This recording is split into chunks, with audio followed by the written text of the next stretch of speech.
Imagine a king who knew he was marching to his death, but went anyway. A leader who, with just a handful of men, stared down the largest army the world had ever seen. This is the story of Leonidas of Sparta, a name that has echoed through history for over 2,000 years. The year is 480 BC. Xerxes, the mighty king of Persia, has amassed a colossal invasion force, some say close to 100,000 strong, with one goal: to conquer Greece. City after city falls or surrenders. But when the Persians reach a narrow coastal pass called Thermopylae, they find their path blocked, not by a grand army, but by a ridiculously small force led by one man, King Leonidas, and his personal guard of 300 Spartans.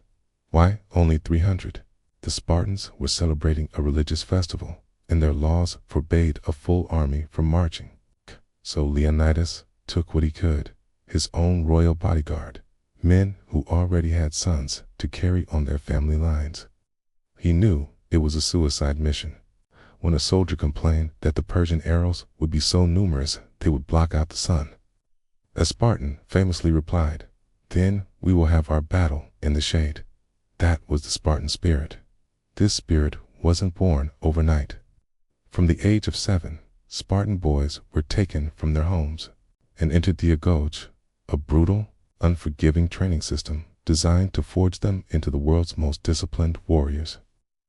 They were taught to endure pain, hunger, and hardship. Leonidas himself was a product of this system. He wasn't just born a king. He was molded into a Spartan, first and foremost. His duty, discipline, and absolute fearlessness were etched into his very soul. For 3 days, this tiny band of Greeks held the pass of Thermopylae. The narrow terrain was their ally, turning the Persians' numerical superiority into a disadvantage. The Spartans, with their long spears and heavy shields, formed a wall of bronze and muscle, upheld wave after wave of Xerxes' best troops, including his elite immortals. The sheer ferocity of the Spartans was something the Persians had never encountered.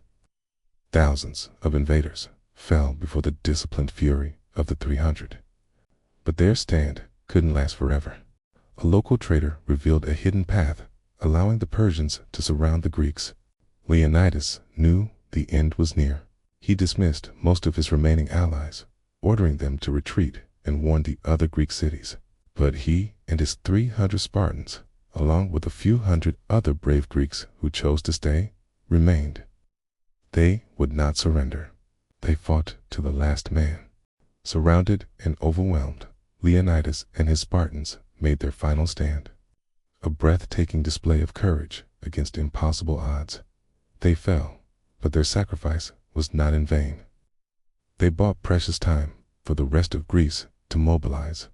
Their incredible bravery ignited a fire of resistance across the land, uniting the often warring city-states against the common enemy. The stand at Thermopylae became a symbol, a testament to what free men fighting for their homes and their liberty could achieve. Leonidas proved that it wasn't the size of the army that mattered, but the size of the fight within the soldier. He and his 300 didn't just hold a pass. They held the line for Western civilization, and their legend became one of the greatest stories of heroism ever told. Thanks for watching. If you enjoyed this story of courage and sacrifice, please hit that like button and subscribe for more tales from history. See you next time.